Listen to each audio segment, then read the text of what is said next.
귀한 찬양 감사합니다. 이 시간 함께 나누실 말씀 열왕기상 15장 25절에서 32절까지 말씀입니다.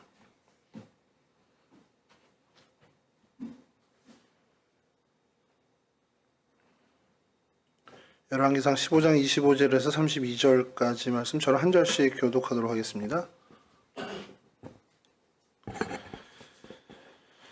유다의 아사 왕 둘째 해에 여로보암의 아들 나답이 이스라엘 왕이 되어 2년 동안 이스라엘을 다스리니라. 그가 여호와 보시기에 악을 행하되 그의 아버지의 길로 행하여 그가 이스라엘에게 범하게 한 죄중에 행하니라. 이에 이스라엘 족속 아히야의 아들 바아사가 그를 모반하여 블레셋 사람에게 속한 기브돈에서 그를 죽였으니 이는 나답과 온 이스라엘이 기브돈을 애워싸고 있었음이더라.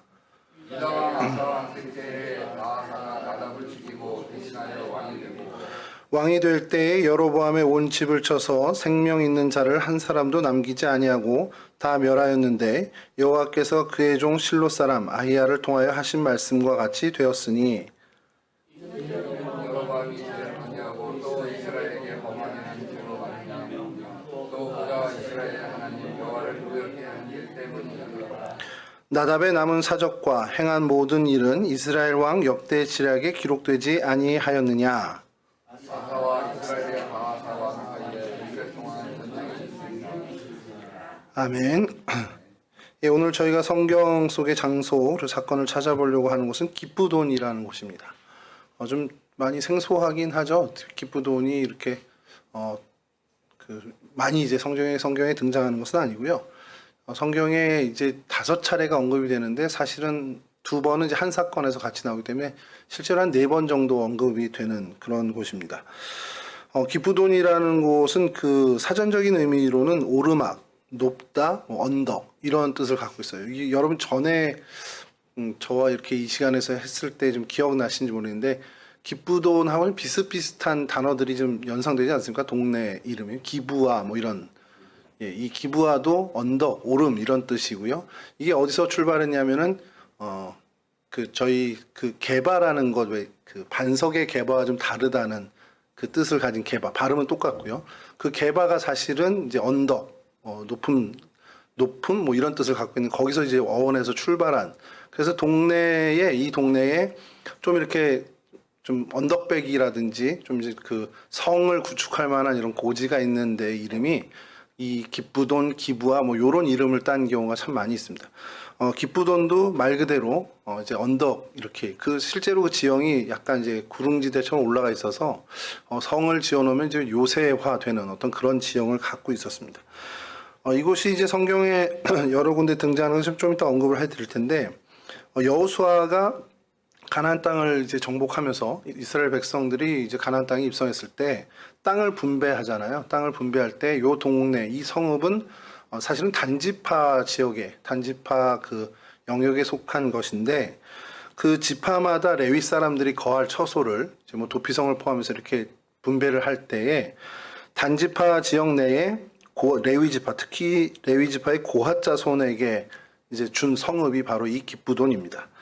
사실 뭐 기브돈이 많은 사건이 있질 않아서요. 오늘 저희가 다루려고 하는 이 사건 하나가 사실 제일 유명한 사건인데 이 사건은 뭐 그렇습니다. 이제 아사 시절 유다 왕은 아사 시절이고 북왕국의 이제 나답 왕, 그러니까 여로보암의 이제 아들이죠. 여로보암이 이제 북이스라엘을 건립하고 그다음에 이제 나답이 그 뒤를 이었는데 이 나답이 이 기브돈 지역을 좀 뺏으려고 전쟁을 준비하고 있는 중이었습니다. 그러니까 이게 왜 뺏으려고 했냐?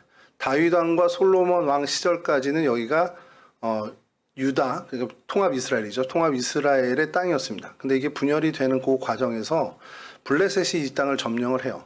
그러니까 단지파가 분배를 받은 이후에 단지파가 사실 좀 명맥을 유지하기 어렵게 철수를 하잖아요. 북쪽으로 철수를 하고 그렇게 되면서 블레셋이 이 지역을 장악하게 되고 사실은 다윗과 솔로몬 시절 이전이나 이후에는 이 지역은 계속해서 블레셋이 장악하고 있었던 그런 곳이라고 생각을 하시면 됩니다.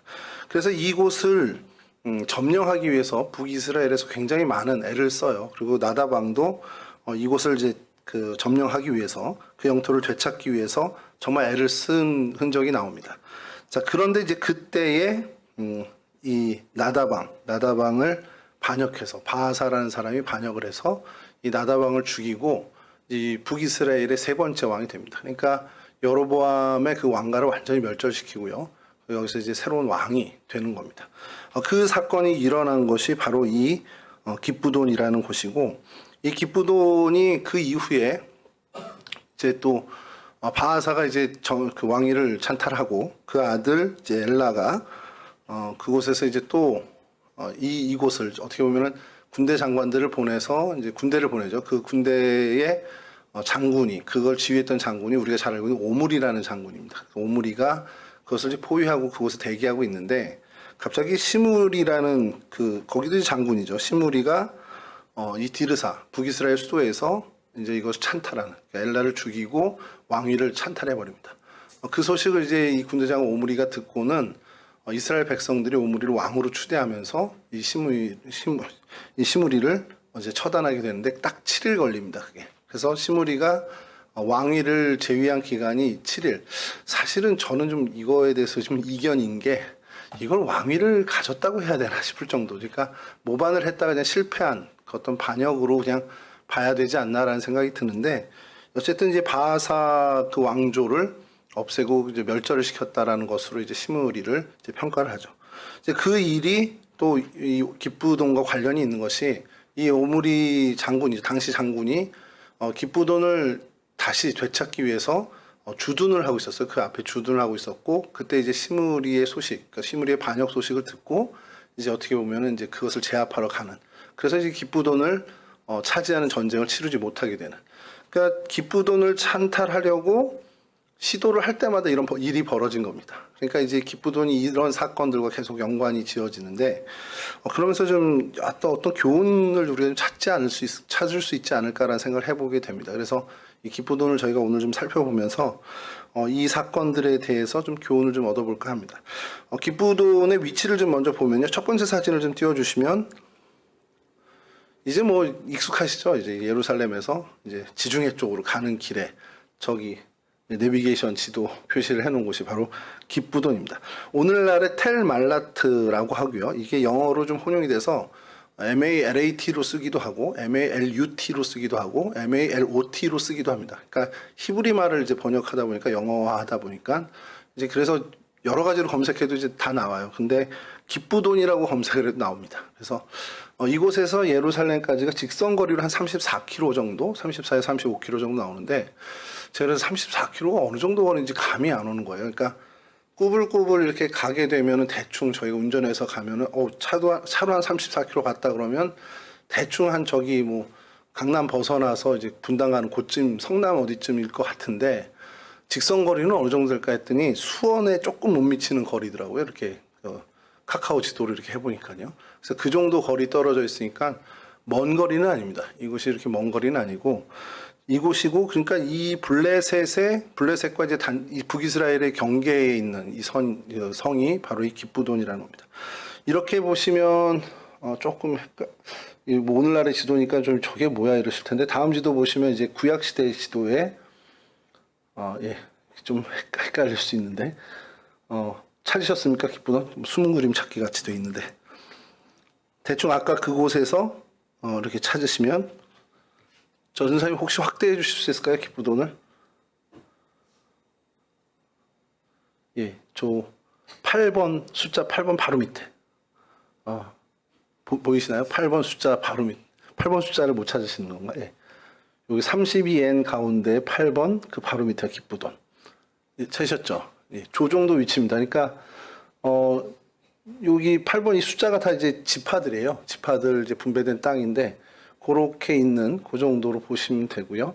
저 8번 이제 단지파 영역입니다. 그래서 이걸 좀 더 칼라화해서 다음 사진을 보여주시면, 이거 너무 커졌는데요.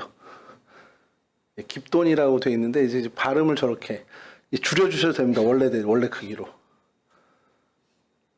근데 이 지도가 약간 좀 그런 게 조금 더 이제 동쪽으로 좀 와야 되는 것 같아요. 제가 볼 때는. 이렇게 지도를 이렇게 겹쳐서 보면 약간 동쪽으로 더 와야 되지 않나 싶은데, 어쨌든 단지파 내에 이 이스라엘, 그러니까 예루살렘의 서쪽으로 한 34, 5km 정도 있는 그곳에 위치한 곳입니다. 오늘날 이 텔 말라트가 그 도시가 있어요. 도시가 있고 제법 사람들이 갖춰진 그 모습을 갖췄는데 그 성이 있었던 자리, 그러니까 당시에 이제 기쁘던 성이 있었던 자리는 뭐 우리가 늘 봐왔던 것처럼 그냥 허벌판이 되어 있습니다. 그래서 다음 사진 보여주시면 여기가 이제 성으로 있었던 그 지역에 이런 부분이고 다음 사진도 보여주시면 이렇게 좌우로 보면 그냥 이런 그냥 아무것도 없는 그런 곳이고요. 그래서 거기서 이제 멀리 마을 쪽을 바라본 사진인데 다음 사진 보여주시면 인근 마을을 향해서 이제 보이는 약간 이제 언덕 위에 있는 이제 지역입니다. 그리고 그 반대편의 사진이 또 있는데요. 다음 사진 보여주시면 그러니까 어쨌든 제법 마을들이 좀 보이죠. 그리고 그 다음 사진은 이제 신도시입니다. 정돈된 도시가 또 그 기쁘돈에 있고요. 이걸 좀 멀리서 찍은 사진이 하나 더 올라와서 보여주시면 다음 사진. 제법 그래도 마을이 어느 정도 형성되어 있는 그런 곳입니다. 자, 이 기쁘돈을 이제 구글이나 이런 곳에서 검색하면요, 제일 많이 그리고 제일 먼저 뜨는 사진이 있는데 보여주시면 다음 사진 보여주시면 사람들이 모여 있습니다. 그게 왜 모여 있는지 몰라서 저는 이게 왜 여기 있지 막 그랬는데 뭔가가 있구나라고 생각해서 이 사진을 여러 각도로 이렇게 찾았습니다. 나무 비슷한 거 찾아보고 화단이 있길래 이 화단이 뭐 있을까 했는데 이 자리를 반대 각도에서 찍은 사진을 찾았습니다. 다음 사진 보여주시면 여기입니다. 이게 아까는 저 반대편에서 몰려 있는 사진을 봤고 이제 이쪽 반대편에서 찍은 건데 자세히 보시면 저기 정가운데요. 뭐 돌 같은 거 좀 보이지 않습니까? 그러니까 뭔가가 있으니까 사람들이 이렇게 모였겠죠. 그래서 저 돌이 뭔지 궁금해서 봤는데 다음 사진 보여주시면 이런 돌판이 있습니다.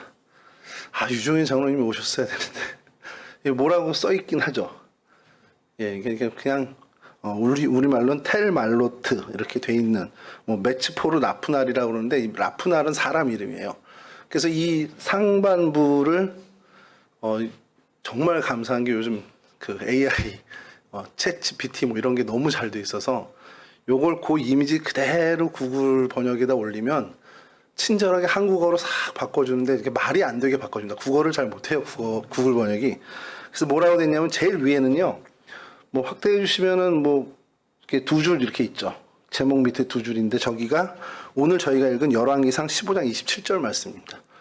그래서 뭐 이에 이사갈 족속 아히야의 아들 바하사가 그를 모반하여 블레셋 사람에게 속한 기쁘돈에서 그를 죽였으니 이는 나답과 온 이스라엘이 기쁘돈을 애워싸고 있었습니다.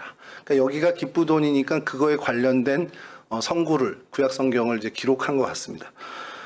근데 그 밑에 내용은 뭐냐면 대충 이거예요. 이 텔말롯이라는 것이 단지파 소유에 포함되어 있던 땅이고 여호수아에서 언급된 성서의 깁돈과 동일시됩니다. 이렇게 쓰여 있고 열왕기에는 이 기브돈이 블레셋과 국경 도시로 언급되어 있습니다. 그리고 이스라엘 왕들 사이에 다툼이 있었던 자리로 유명하고 기브돈은 제1성전 시절이 끝날 무렵 아시리아인들에게 정복당했고 그 주민들은 다른 10지파와 함께 추방당했습니다. 이 땅에서 추방당했습니다. 이런 내용들이 이제 기록되어 있습니다. 상반기에 이렇게 돼 있고 그 다음에 그 조금 이어서 이제 사르곤 왕 얘기하면서 고고학적으로 이게 사람들이 청동기 시대에도 거주했고 그다음에 비잔틴 시대에 큰 고고학적 유적인 청동 동전이 26,000여 개가 발굴됐다라는 얘기가 이제 기록돼 있으면서 딱 첫 번째 돌판이 끝나고 두 번째 돌판은 아까 말씀드린 라프날이라는 이제 청년에 대해서 이야기를 하는데 2006년 7월 20일에서 24일 그 사이인 것 같아요. 이 지역 이제 순찰 대원이었던 청년이었던 것 같습니다. 그 군인이었던 것 같고요. 비행 중에 청년 4명이 사망을 합니다. 근데 이 라프날이라는 청년이 왜 이렇게 뜨였냐면 그가 이제 죽기 전에 쓴 시가 이제 발견이 됐는데 그 시에 대해서 쭉 있는데 이걸 한국어로 번역하니까 정말 말이 안 되는 거라 그냥 이런 얘기는 내가 한 일은 무시할 수 없어. 당신이 생각한 것을 누구는 이미 생각하고 그렇게 해야 한다면 왜 지금 내가 가는 곳마다 그 길이 열리는지 왜 평탄게 되는지 나는 알 수 없어. 뭐 이런 내용이에요. 그러니까 뭐 하나님을 찬양하는 뭐 그런 내용인 것 같긴 한데 그런 일이 있습니다. 그런 정도의 얘기. 그리고 아까 말씀드린 것처럼 이게 이제 그 구약 성교에 여기가 기쁘돈이다. 그리고 여기서 2006년에 이 젊은 청년들이 이제 나라를 지키다가 이렇게 순직했다라는 이제 기념 돌판을 해놓은 겁니다. 그래서 많은 사람들이 이 지역을 방문하면 아까 거기처럼 이제 촬영 스팟이 된 거죠. 자, 근데 그런 곳이 한 곳이 더 있는데요. 다음 사진 보여주시면, 예, 이거는 이거 한국어로 번역된 그거고요. 쫙 보시면 한국말로 쫙 나와 있습니다. 다음 사진 보여주시면 이것도 이제 똑같은 표지판인데요. 이것도 히브리어로 되어 있고 이쪽은 아랍어로 되어 있습니다. 요거 다음 사진 보시면 얘가 이제 한글로 바뀌어 있죠. 이게 구글의 능력입니다. 예, 이렇게 되는데 이건 뭐냐면 요것도 그 옆에 있는 이제 이 지역에 대한 이제 안내판 같은 거죠. 표지판인데 이것도 이제 똑같은 내용을 갖고 있습니다. 텔 말로트 여기는 성경의 도시인 기쁘돈과 동일시 됩니다라는 이야기가 돼 있고 단지파와 이제 경계가 돼 있는 그 지역이다라는 것도 돼 있고요. 그 다음에 여기서 이제 여기는 좀 다른 것들 하나가 그러니까 그 고고학적 발굴에 대해서 이야기하면서 1만 년 전부터 사람이 정착됐다라는 것을 좀 확인할 수 있었다라는 내용이 들어있고 아까 말씀드린 청동기 시대의 2만 6천 개의 동전들이 이곳에서 발굴됐다라는 것이 이제 이야기됩니다. 그러면서 이제 얘기 중에 하나는 동쪽으로 예루살렘과 유다, 베냐민의 산지가 보인다. 이런 정도의 내용도 이제 같이 들어있는데요. 그러니까 이렇게 이제 기쁘돈이라는 것을 뭐든지 성서 고고학적으로도 그렇고 뭐 이스라엘 정부도 그렇고 이곳이 기쁘돈이었다라는 것을 이제 확인하는 그런 부분이죠. 이런 도시예요. 지금 이런 도시인데 이 도시가 구약 성경에만 이제 5번이 나옵니다. 총 이제 5번 횟수로는 나오지만 한 번은 이제 같은 사건에 연관되면서 이제 4번이 언급된다고 볼 수 있는데요. 먼저 여호수아 19장 40절에서 46절을 좀 읽어드리면 일곱째로 단 자손의 지파를 위하여 그들의 가족대로 제비를 뽑았으니 그들의 기업의 지역은 소라와 에스다올과 이르세메스와 사알라빈과 아얄론과 이들라와 엘론과 딥나와 에그론과 엘드게와 기쁘돈과 바알락과 여훗과 브네브락과 가드 림몬과 메알곤과 락곤과 요빠 맞은편 경계까지라. 단지파의 그 경계를 이야기하면서 성읍을 언급할 때 이 기쁘돈이 등장하는 게 첫 번째고요.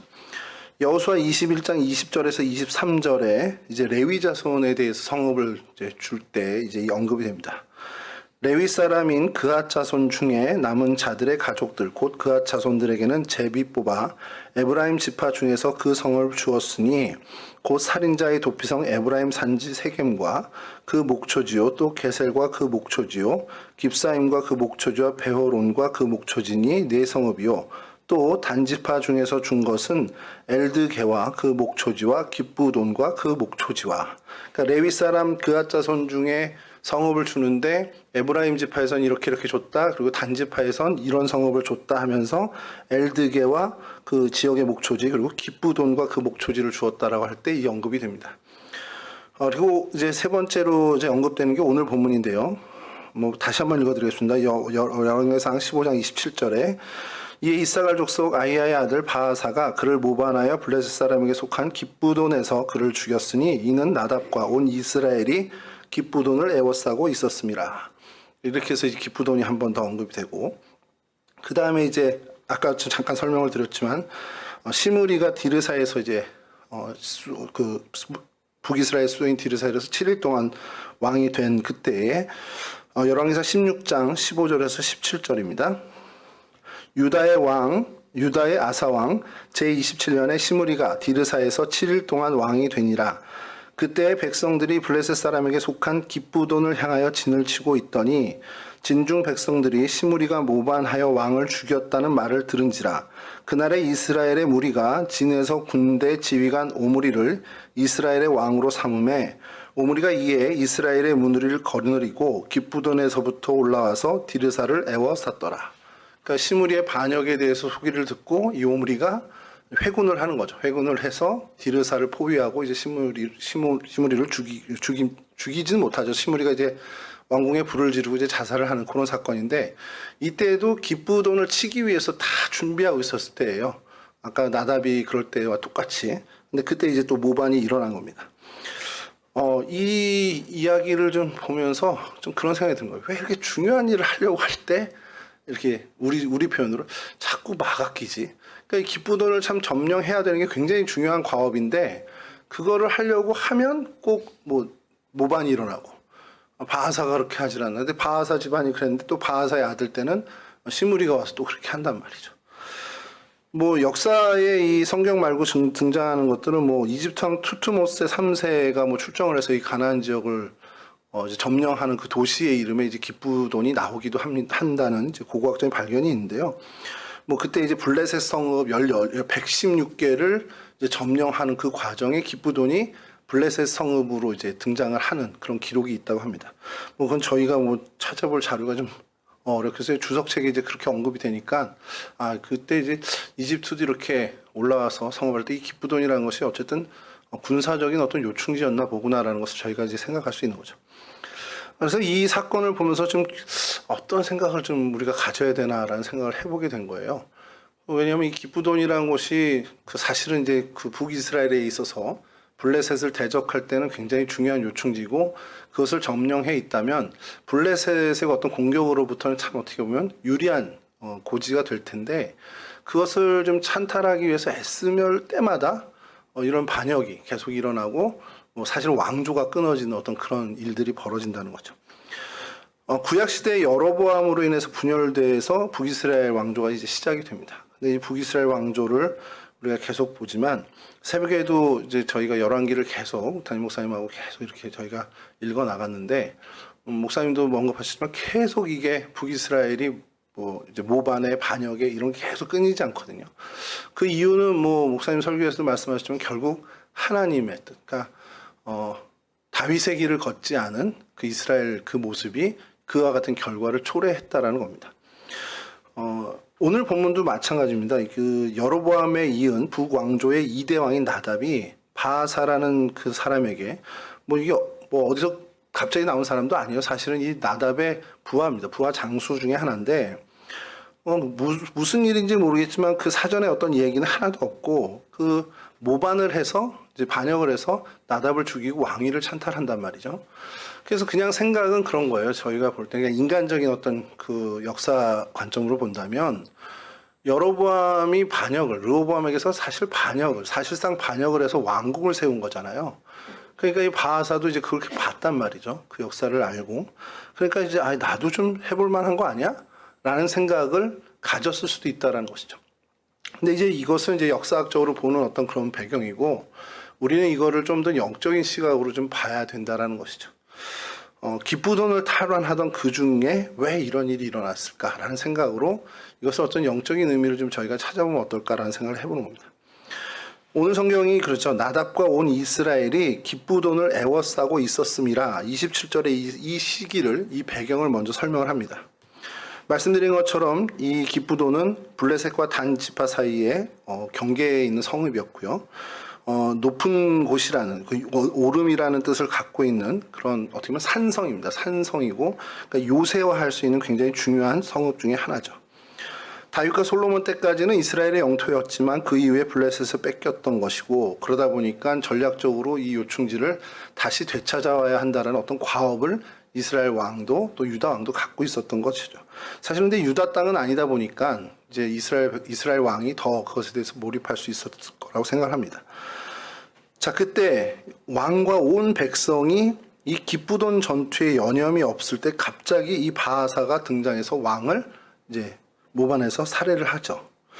바하사라는 사람을 잠깐만 설명드리면 그 이름의 뜻이 참 독특합니다. 바하사, 바좌 이렇게 이제 발음을 하기도 하는데 바알은 태양이다. 바알은 듣고 있다. 이런 의미를 갖고 있는 이름이에요. 그 이름 자체가 바알과 굉장히 밀접해 돼 있는 거죠. 이사갈 지파의 아히야의 아들이라고 돼 있고요. 여로보암의 아들 나답 왕의 부하 장군이었습니다. 사실은 이 바하사가 이제 이후에 이제 왕권을 차지한 다음에 계속해서 이제 우상숭배에 대한 일을 뭐 이어가는 어떻게 보면 우상숭배를 더 강조하는 사람으로 이제 기록이 되죠. 근데 이제 이 상황을 보는 거예요. 이때 왜 하필 이때일까? 그러면서 생각이 드는 것이 반역이나 모반이라는 것이 사실은 어느 나라나 마찬가지지만 나라가 위기에 처했을 때, 힘들 때, 분명히 어떻게 보면 위기 상황이다 할 때 반역이 더 쉽게 일어난다라는 겁니다. 뭐 우리나라 역사도 마찬가지고요. 그리고 외적인 문제에 온 힘을 기울이고 있었어요. 나답과 그 온 이스라엘 백성이 이 기브돈을 차지하기 위해서 온 힘을 거기에, 온 국력을 거기에 몰입하고 있을 때 내부의 틈이 벌어진 것을 비집고 나온 것이 바로 이 바하사의 반역이었습니다. 그러니까 이 그 틈을 타서 공격하는 것. 그러니까 반역이라는 것이 이후에도 북이스라엘에 계속 나오지만 사실 어떤 일을 좀 중대한 일을 몰입하고 있을 때 계속해서 이런 일들이 벌어지는 걸 저희가 보게 된다는 것이죠. 근데 인생사도 마찬가지인가 아닌가라는 생각이 드는 거예요. 어떤 큰 일에 지금 몰입하게. 야, 이거 좀 굉장히 중요한 일인데 그래서 그렇게 집중할 때 엉뚱한 데서 일이 터지는 거예요. 생각지도 않았던 내부적인 어떤 일들, 이런 것들이 터지는 것을 보게 됩니다. 큰 목표를 가지고 거기에 집중하다 보니까 사실 내부적인 어떤 균열이나 이런 문제를 놓치는 경우가 있을 수 있다라는 거죠. 그러니까 이게 인생사도 그렇고 뭐 북이스라엘의 이야기도 보고 그러면 너무 거기에 집중하고 올인하다 보면 전혀 생각지 못한, 신경 쓰지 못한 곳에서 분명히 이런 잡음이 생기고 일이 터지는 것을 우리가 보게 되고 그러니까 그런 것을 자꾸 놓치는 경우를 우리 인생에서도 경험하게 된다는 거죠. 우리 삶에도 그런 일이 가끔 터지죠. 정말 꿈을 향해서, 이상을 향해서 또 뭐 정말 온 힘을 다해서 매진해 나가는데 정작 문제가 가정에서 터져버리는 경우도 우리 주변에 많이들 보게 됩니다. 사실 이게 우리가 늘 인식하고 있어야 되는 중요한 문제 중에 하나죠. 가정을 좀 우선으로 내 주변의 사람들의 행복과 그들과 함께 지내는 좋은 그런 것들을 좀 우선으로 해야 되는데 그게 사실은 뒤로 밀리고 오히려 이루어야 하는 어떤 그 과업들, 인생의 어떤 목표들 이것에 집중하다가 사실은 거기에 소홀한 나머지 문제가 더 거기서 발생되는 경우를 우리는 많이 보게 됩니다. 가정도 마찬가지고요. 어떤 조직들도 마찬가지고 또 심지어 교회도 마찬가지입니다. 내적인 부분에 안정과 화목을 먼저 챙기지 않게 되면 사실 다른 어떤 일을 몰두하다가 그곳에서 문제가 생기는 경우가 종종 벌어진다는 것을 저희가 알고 있죠. 그러니까 우리가 이 어떤 내부적인 부분의 안정과 화목을 먼저 우선시하는 그런 삶과 그런 자세가 굉장히 중요하다라는 것을 우리가 오늘 사건에서도 다시 한번 좀 생각해 볼 필요가 있지 않냐라는 것이죠. 기브돈, 참 어떻게 보면 말씀드린 것처럼 요새고 블레셋에게도 중요한 성읍이고 이스라엘에게도 중요한 성읍입니다. 그러니까 이게 굉장히 중요한 문제예요. 이스라엘 왕에게도 그렇고 이스라엘 민족에게도 그렇고 굉장히 중요한 문제니까 그곳에 온전히 신경을 쓰다 보니까 뒤를 보지 못하는 겁니다. 그러니까 내부 부하에게 암살을 당하고 그 왕권을 잃을 뿐만 아니라 이 여로보암의 일족이 완전히 멸문지화를 당하게 되죠. 큰 것을 얻으려고 하다가 사실은 이 작은 것에서 시작돼서 오히려 모든 것을 다 잃게 되는 상황을 좀 보게 됩니다. 그러니까 우리가 교훈을 얻어야 되는 것은 어떤 큰 일을 할 때에 작은 일도 그와 못지않게 관심을 갖고 거기에 또 정성을 들여야 한다라는 그 교훈을 저희가 얻게 된다는 것이죠.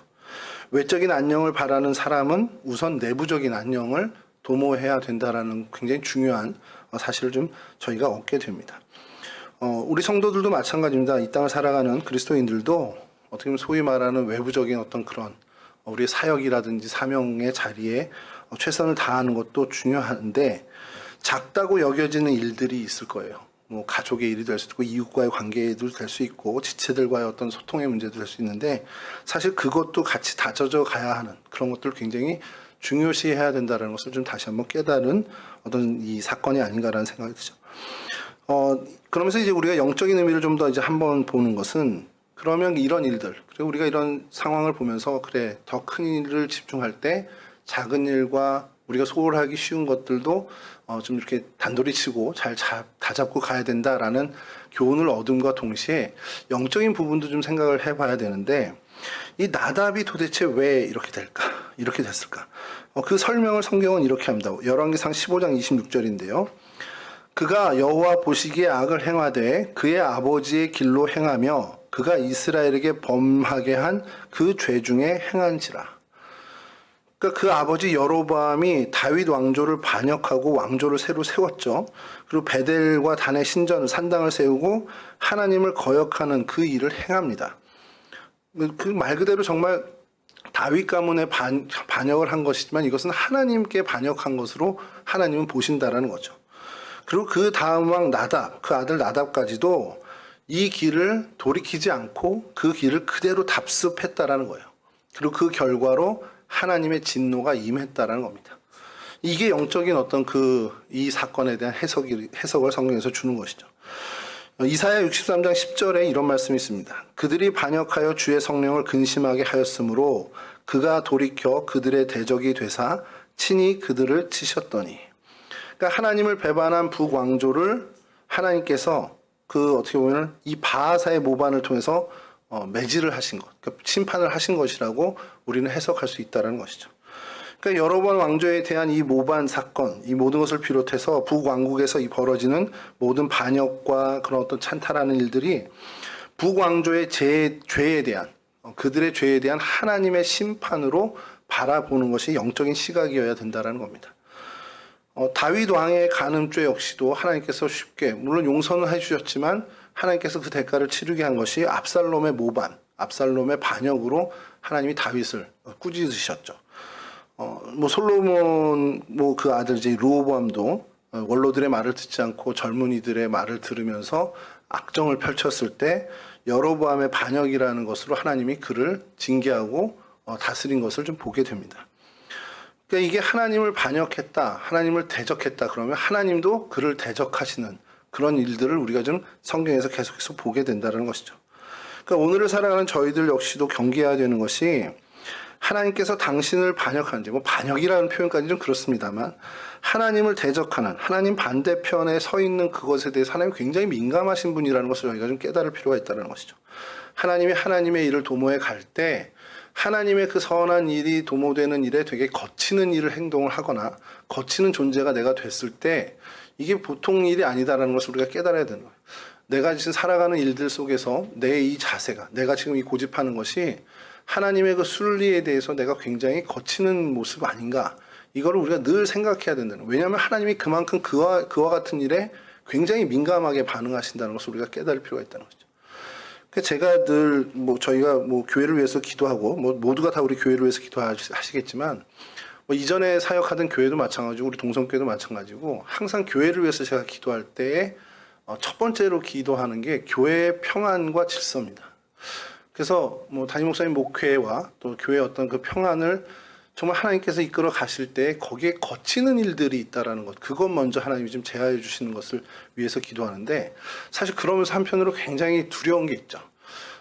그 거치는 일들과 혹시 거치는 사람들이 있다면 하나님이 잘 원만하게 평탄케 해주시면 좋은데, 이게 하나님이 좀 화가 확 나셔가지고 그냥 거치는 것을 확 소위 말해 처단하듯이 이렇게 해버리실까봐 이제 그거는 이제 기도할 때 하나님 진노 가운데도 긍휼을 잊지 말아 주십시오 이렇게 기도하는데, 교회를 위해서 기도할 때 제일 먼저 하는 것이 하나님의 그 뜻에 순응하는 그런 공동체, 그러니까 하나님의 뜻에 반하지 않고 하나님의 대적자의 어떤 그 편에, 대적자라는 표현 좀 그렇습니다만 그 반대편에 서지 않는 그 일을 위해서 늘 기도하는, 사실 그게 저희들한테 굉장히 중요한 일 중에 하나라는 겁니다. 하나님이 그만큼 그와 같은 일에 굉장히 민감하시다는 것을 우리가 깨달아야 되고요. 이사야의 오늘 말씀처럼 반역해서 하나님을 근심하게 하면 하나님이 그의 대적이 되신다라는 거예요. 그러니까 하나님을 근심하게 하면 큰일 난다라는 걸 저희가 좀 깨닫고 알아야 된다는 겁니다. 그리고 또 한 가지 주목해야 되는 것은 성경은 나답에 대해서 이렇게 얘기합니다. 15장 26절인데요. 다시 한번 읽어드리면, 여호와 보시기에 악을 행하되 그의 아버지 길로 행하며, 여기까지는 이제 그 반역의 길을 계속 갔다라는 얘기고요. 그 다음이 중요합니다. 그가 이스라엘에게 범하게 한 그 죄 중에 행한지라. 그러니까 이스라엘에게 범죄하게 한 죄가 있어요. 여로보암이요. 그 범죄를 계속해서 가져갔다. 그러니까 이게 나 하나 죄 짓고 하나님의 대적하는 그런 입장에 서 있으면 나 하나 죽으면 끝인데, 이스라엘 민족이 하나님을 대적하는 죄 중에 빠지게끔 유도를 했다라는 겁니다. 대표적인 게 뭡니까? 예루살렘으로 가는 걸 막기 위해서 베델과 단에 산당을 세우고 거기에 황금소를, 송아지를 신상을 해놓고는 거기서 이제 제사를 지내게 했다라는 것이죠. 자기 혼자 죄를 범한 게 아니라 온 백성으로 하여금 하나님을 반역하도록 하고 우상을 섬기도록 굉장히 나쁜 악영향을 끼쳤다라는 거예요. 이스라엘 왕은요, 신앙의 지도자가 되어야 하는 것입니다. 다른 여타의 국가의 왕과는 전혀 다른 그런 위치죠. 신앙의 지도자가 돼야 되고요. 어떤 신앙의 목자로서 모범을 보여야 하는데 오히려 죄악의 본을 보이는 그런 존재가 되었고, 그래서 백성들의 신앙까지도 망쳐버리는 존재가 되었다라는 거예요. 백성들까지 하나님을 반역하게 만들고 우상을 섬기도록 부추기고, 그러니까 하나님께서 온전히 그것을 봐줄 리가 없다라는 겁니다. 그러니까 나답의 왕위에 오른 지 겨우 2년 만에 망하게 되었다는 것이죠. 성경을 가만히 읽다 보면요, 하나님께서는 개인의 과오에 대해서는 회개할 때까지 오래 인내하고 지도해 주시는 모습을 우리가 좀 많이 발견해요. 하나님 앞에 범죄하고 잘못했을 때, 그리고 돌이켜라 막 하나님께서 이야기하시면서 많이 정말 오래 참아주신 하나님을 저희가 좀 보게 되는데, 어떤 다른 이들, 공동체에 악영향을 끼치고 공동체의 신앙을 망가뜨리는 사람에 대해서는 하나님이 비교적, 그러니까 개인보다는 훨씬 더 빠르게 반응하시고, 뭐 즉각적으로 반응할 때도 있고요. 더 엄중하게 심판하는 것을 저희가 좀 보게 됩니다. 성경을 가만히 읽다 보면 그래요. 그래서 하나님 참 공동체에 대한 굉장한 애정을 갖고 있구나라는 것을 저희가 좀 깨닫게 됩니다. 그러니까 이 오늘 사건도 마찬가지입니다. 여로보암도 나답도 개인적으로 일탈을 하고 개인적으로 신앙이 좀 하나님 앞에서 벗어났다 그러면 하나님이 많이 참아주시고 뭐 권면하고 하셨을 수도 있는데, 나답이 2년밖에 통치를 못했다. 이것은 공동체에 대해서 굉장히 큰 어떻게 보면 악행을 저지른 것을 하나님이 진노하셨다라고 저희가 좀 볼 수 있다라는 겁니다. 이 비극의 악순환이 이제 계속되는데요. 이후에 왕권을 이제 바하사가 쥐게 되죠. 바하사는 어떻게 보면 여로보암 왕조와 관련된 모든 사람들을 다 학살합니다. 29절이요. 15장 29절이 이렇게 되는데, 왕이 될 때 여로보암의 온 집을 쳐서 생명 있는 자를 한 사람도 남기지 아니하고 다 멸절하였는데 여호와께서 그의 종 실로 사람 아히야를 통하여 하신 말씀과 같이 되었으니. 그러니까 하나님이 여로보암과 이 나답, 그러니까 여로보암의 일가를 심판하실 게 이렇게 할 때 아히야를 통해서 이야기하셨는데, 그걸 이제 바하사가 그대로 이루어버리는 것을 성경에서 증언하는 겁니다. 말 그대로 가문을 멸문지화 시키는 거예요. 아예 그냥 후손 자체를, 대를 다 끊어놓는 겁니다. 열왕기상 14장 10절인데요. 그러므로 내가 여로보암의 집에 재앙을 내려 여로보암에게 속한 산에는 이스라엘 가운데 매인자나 노인자나 다 끊어버리되 거름더미를 쓸어버림같이 여로보암의 집을 맑게 쓸어버릴지라. 그러니까 하나님이 얼만큼 화났는지를 저희가 보는 거죠.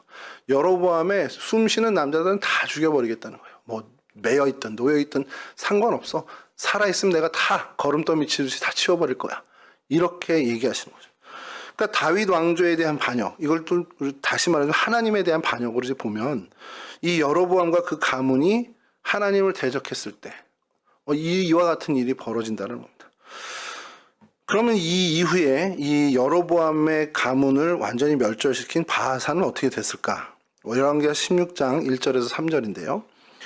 여호와의 말씀이 하나니의 아들 예후에게 임하여 바하사를 꾸짖어 이르시되, 내가 너를 티끌에서 들어 내 백성 이스라엘 위에 주권자가 되게 하였거늘 네가 여로보암의 길로 행하며 내 백성 이스라엘에게 범죄하게 하여 그들의 죄로 나를 노엽게 하였은즉 내가 너 바하사와 네 집을 쓸어버려 네 집이 느밧의 아들 여로보암의 집같이 되게 하리니. 그러니까 바하사가 왕이 됐으면 여로보암의 그 멸망당하는 걸 봤잖아요. 여로보암 가문. 그럼 조금은 달라져야죠. 사실 그게 상식이거든요. 근데 이 바하사는 이름처럼 바알이 태양이다 뭐 이 이름처럼 우상숭배에 여로보암 못지않아, 아니면 오히려 더 우상숭배를 부추긴, 그래서 이스라엘 백성들을 더 죄짓게 한 사람이 되었다는 겁니다. 그러니까 하나님이 그와 같은 그의 모습에 더 노여움을 품으셨고, 느밧의 아들 여로보암의 집이 그렇게 멸망됐지 너도 똑같이 될 거야 라고 이렇게 이야기하시는 거예요. 바하사에 대한 하나님의 생각과 판단이 여로보암과 동일하게 보셨다라는 거죠. 사실 이 부분이 좀 아쉬운 점이긴 하죠. 뭐 어쨌든 반역으로 또 모반으로 정권을 잡았다. 이것도 사실은 좀 큰 평생의 짐이 될 수 있지만, 그렇게 했다면 그 전 왕권이 잘못 행했던 것들은 좀 바로 잡았어야죠. 그래서 정말 우리가 하나님의 백성, 선택된 백성답게 여호와 하나님의 신앙을 지켜나가자 이렇게 했다면, 그는 전혀 다른 하나님으로부터 전혀 다른 평가를 받았을 겁니다. 근데 그의 길은 여로보암의 길과 전혀 다르지 않은, 다윗의 길을 가기를 원해서 하나님이 혹 세워주셨는데 다윗의 길은커녕 여로보암의 길을 온전히 그 길에 열심을 갖고 따랐다는 겁니다. 그리고 그 결과 동일한 심판을 받게 됐다는 것이죠. 열왕기상 16장 8절에서 10절입니다. 유다의 아사왕 제26년에 바아사의 아들 엘라가 디르사에서 이스라엘의 왕이 되어 2년 동안 그 왕위에 있으니라. 엘라가 디르사에 있어 왕궁 맡은 자 아르사의 집에서 마시고 취할 때에 그 신하 곧 병거 절반을 통솔한 지휘관 시므리가 왕을 모반하여 시므리가 들어가서 그를 쳐 죽이고 그를 대신하여 왕이 되니 곧 유다의 아사왕 제27년이라. 똑같이 2년 만에 이 엘라가 이제 반역의 어떤 희생이 되고 맙니다. 여로보암 사람들을 학살한 바아사 왕조도 똑같은 결과, 정말 비참한 결과를 당하고 말죠. 그 아들 엘라 왕의 신복인 시므리에게서 같은 모반을 당하고 그 집안 역시도 멸절을 당하게 됩니다. 그리고 시므리도 이 7일 만에 군대 장관 오므리의 역모로 다시금, 이 뭐 역모라기보다 이제 진압이라고 하는 게 더 적당할 수 있는데요. 그 진압으로 다시 비참한 최후를 당하게 되죠. 왕권을 잡았던 여로보암, 나답, 바아사, 엘라, 시므리, 어떻게 보면 이 우상 숭배를 멸하고 죄를 회개하고 하나님께 대한 신앙을 회복시키는 일을 했다면 그들은 반역이 아니라 오히려 혁명으로 하나님으로부터 인정받았을 수 있을 겁니다. 그런데 그들은 그러지 못했죠. 죄악을 계속해서 답습했고 이 이후에 오므리 왕조 역시도 더 큰 악으로 어떻게 보면 이제 하나님을 반역하는 그런 죄를 계속해서 반복하게 됩니다. 그리고 그 안에서 계속해서 반정과 그 모반과 반역이 계속해서 반복되는 그 피비린 나는 악순환을 계속해서 거듭하게 되죠. 정말 그 반역과 반정을 했던 한 왕조라도 정말 하나님 앞에 다윗의 길을 걸어가는 선한 왕정을 펼쳤다면 그 이후에는 이 반정들이 일어나지 않았을 수도 있는데 하나같이 똑같이 다 여로보암의 길, 아합의 길을 걸어갔다라는 것을 우리가 보게 된다는 것이죠. 세상을 거역하는, 하나님을 거역하는 세상, 그래서 정말 하나님을 거역하는 사람들, 하나님을 배신하고 정말 어떻게 보면은 죄 짓는, 죄의 길을 걷는 많은 사람들, 우리가 보면 사실 하나님께서 참아주시는 것을 저희가 보기도 하지만 그냥 참아주시니까 그냥 가야지가 아니라 참아주실 때 빨리 돌이켜서 돌아와야 한다는 것을 저희가 좀 알게 됩니다. 하나님을 대적하는 길에 서지 않기 위해 나를 늘 살펴야 된다는 거죠. 나 자신이 내가 뭐 하나님 백성이니까 나 하나님으로부터 선택받은 구원받은 사람인데 안심하고 있을 것이 아니라 내가 살아가며 선택하는 모든 일들이 하나님의 뜻에 반하는 것은 아닌지 아니면 하나님의 뜻에 부합되는 것으로 내가 선택하며 살아가는지를 늘 점검할 필요가 우리에게 있다라는 겁니다. 이렇게 하나님의 대적에 하나님의 그 반대편에 서지 말아야 한다는 것을 오늘 이 사건을 통해서 저희가 계속해서 마음에 새기고 늘 하나님과 한편에 동행하는 삶을 살기 위해 애써야 되는 그러한 교훈을 얻게 되고요. 또 한 가지는 짧게 좀 말씀드리면 그냥 그런 생각이 드는 거예요. 여로보암도 마찬가지고 그 반정을 했던 바아사도 그렇고 시므리도 그렇고 오므리도 그렇고 이 자기 그릇이 아닌데 이걸 좀 한 거 아닌가라는 생각이 드는 거예요. 그러니까 인간의 어떤 그 욕심들이 많잖아요. 예수님께서 이 땅에 오셔서 이제 고난의 길을 가시고 고난의 종으로 이야기하시는데 예수님은 고난의 길을 같이 가자고 하는데 제자들은 명예의 길을 가려고 하는 모습을 좀 저희가 보죠. 그러니까 인간의 어떤 본성이 좀 그런 건가? 높아지려고 하고 더 가지려고 하고 어떤 그런 모습들, 그런 욕망을 갖고 있는 것이 우리 인간이라면 계속 우리가 신앙생활을 하면서 이 욕망의 뿌리를 제거하는 거에 최선을 다하는 삶을 살지 않으면 우리 역시도 세상 사람들과 동일한 그런 결과를 가져올 수밖에 없는 연약한 인간이라는 것을 좀 깨닫게 되는 거죠. 천사장, 유대 전승의 천사장이었던 루시퍼가 이렇게 타락에서 사탄이 됐다 이런 것처럼 어떤 욕심과 욕망, 이 교만은 확실하게 우리를 멸망시킨다라는 겁니다. 그러니까 이런 부분들이 있어요. 그러니까 달란트 비유를 주님께서 하셨을 때 5달란트, 2달란트 받은 사람은 이제 사실은 5달란트, 2달란트를 남겼잖아요. 그러면서 칭찬을 받는데 1달란트 받은 사람은 1달란트 그냥 묻어뒀다가 이제 책망을 받고 이제 쫓겨나게 되죠. 근데 이걸 되게 재밌는 해석을 한 분이 있습니다. 그래서 성경 그 얘기를 하는데 5달란트, 2달란트 받은 사람들은 너무 감사해서 야 이거 주인을 위해서 기쁘게 해드려야지 해서 정말 열심으로 일해서 그 2달란트, 5달란트를 남겼다는 거예요. 근데 1달란트 받은 종은 거기서 불만이 생겼다는 겁니다. 그래서 에이씨 나를 이렇게 취급해? 쟤네들하고 나하고 뭐가 다른데? 그러면서 에이 몰라 그러고서는 그냥 묻어두고서는 나중에 주인으로부터 책망을 받았다 그런 이제 해석을 하는 분들이 있더라고요. 근데 그게 뭐 물론 이제 성경적인 표현은 아닙니다만 일정 부분 마음이 가는 거예요. 아, 이 1달란트 받은 사람은 그 사람이 정말 재능, 진짜 1달란트를 받을 만한 사람이거든요. 그러니까 하나님께서 그만큼 평가를 하시고 그래서 그에게 가장 선한 것으로 채워주셨는데도 욕심은 2달란트, 5달란트 받은 사람을 바라보는 거예요. 자기의 욕심을. 그러니까 내 형편과 내 상황이 불만으로 보이는 거죠. 근데 오늘 이 왕들도 마찬가지인 것 같습니다. 그냥 바하사도 그렇고 시므리도 그렇고 어떻게 보면은 자기에게 맡겨진 그 군대를 통솔하는 그 장군의 자리를 신실하게 지키면 되는데 그들 안에 계속해서 나도 왕이 될 수 없어? 나도 왕 될 만하지 않아? 이런 교만들과 욕심들이 이제 쌓이게 되면서 그들이 정말 중차대한 범죄를 저지르게 된다는 거죠. 근데 이게 그들만의 이야기일까라고 생각하면 아닐 수 있다는 생각이 드는 겁니다. 우리 각자의 상황에 하나님께서 우리에게 맡겨신 우리의 그릇대로 맡겨신 우리의 정말 말 그대로 은사대로 달란트대로 맡겨주신 것이 있는데 그러면 그것에 대해서 최선을 다하고 우리가 그것을 통해서 하나님께 기쁨을 드리는 것에 집중하면 되는데 우리는 죄성이 있는 사람들이다 보니까 자꾸 그것을 벗어나서 더 큰 그릇, 더 많은 은사를 받은 그런 사람들을 보면서 내 자신을 불평하게 되고 내 상황에 대해서 불만을 갖게 되는 모습을 가지게 되는 경우가 있다는 겁니다.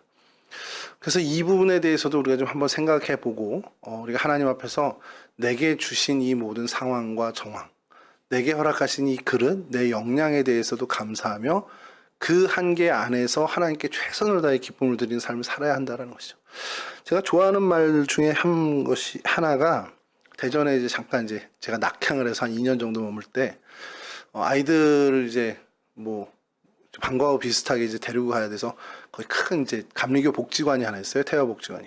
그래서 감리교 목사라고 해서 또 약간의 우대를 해주는 바람에 조금 이제 할인을 받고서 하니까 이제 좀 거리가 있어도 거기다 데려다 놓고 아이들을 이제 맡겨놓고 제가 잠깐 거기서 시간을 보냈는데 거기 계단에 크게 이제 현수막처럼 돼 있는데 그게 1년 내내 걸려 있습니다.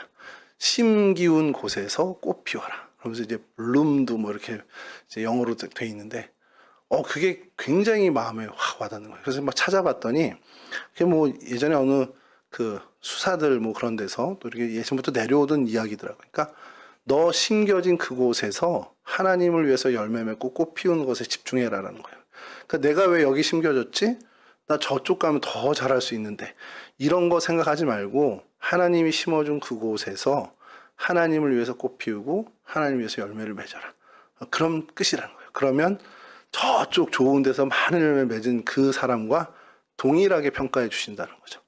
그러니까 2달란트 받은 사람이 2달란트를 남겼던 5달란트 받은 사람이 5달란트를 남겨서 여러분 총량이 얼마나 차이 납니까? 10달란트하고 4달란트거든요. 근데 하나님은 그 평가를 똑같이 해준다는 거예요. 사실 그게 오히려 저희들의 희망이 되잖아요. 나는 저 정도 못하는데 하나님이 같은 평가를 해주신다네.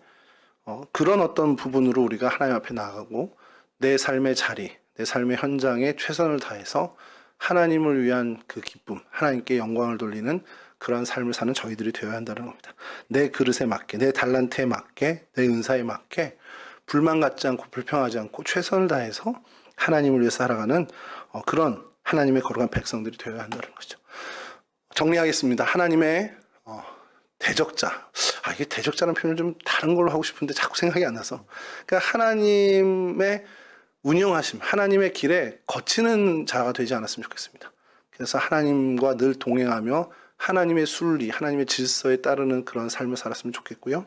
또 우리에게 맡겨주신 달란트대로 그 달란트 가지고 하나님을 위해서 기쁨의 열매를, 하나님 기뻐 받으실 만한 열매를 맺는 그 일에 최선을 다하는 저와 여러분, 우리 동성애 식구들이 되기를 주님의 이름으로 간절히 축원합니다.